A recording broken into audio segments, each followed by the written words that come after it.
ty jsi na slovo tvé očekávám.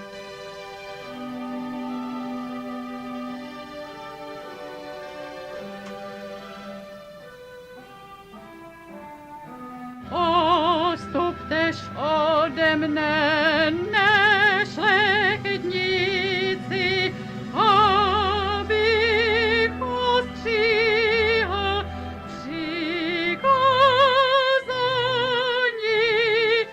Boha svého.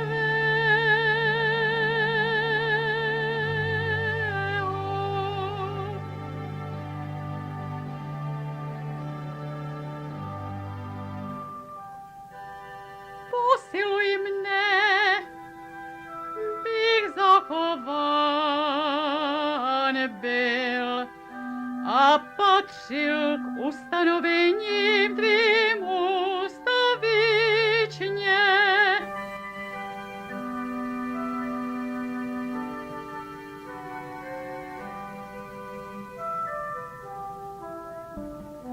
Děsí se strachem před